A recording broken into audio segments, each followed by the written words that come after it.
It was a chaotic scene at KINGTOM Bridge during the late afternoon hours on Monday between police personnel and OSD officers versus the area people. The whole thing started with an old woman who had been lying in front of a shop very close to the roundabout. The area chair explained more to this medium.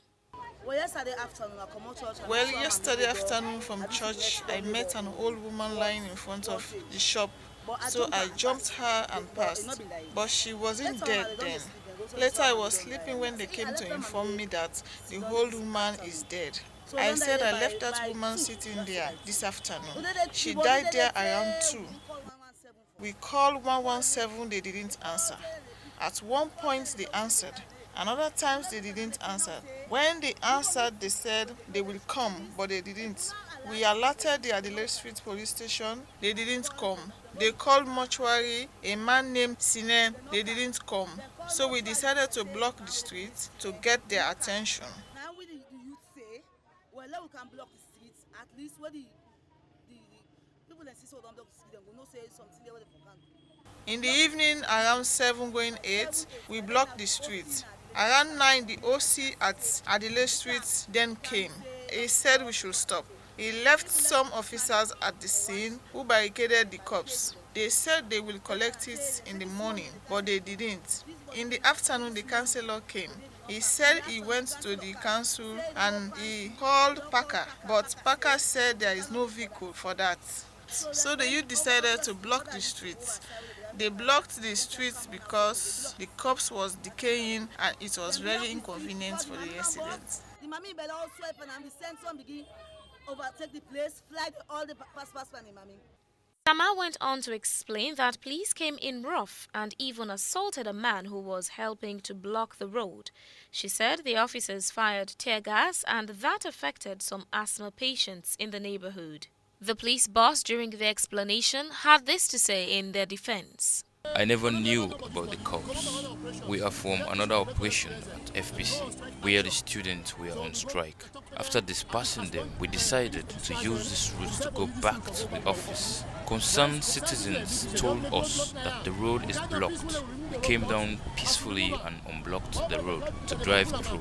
As we did that, they started throwing stones at us. We had no option but to retaliate by firing tear gas to repel them, and we have successfully done that. As the area chair, Sama, had explained earlier, several phone calls to 117 police and the mortuary had proven unfruitful.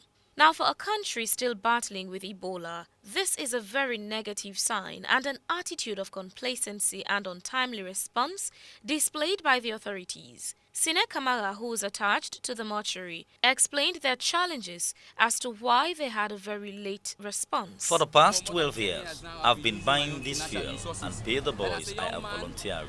As a young man, it isn't good for me. At least by now, the government should have come to my aid now to give me support. I have done this job for over 15 years.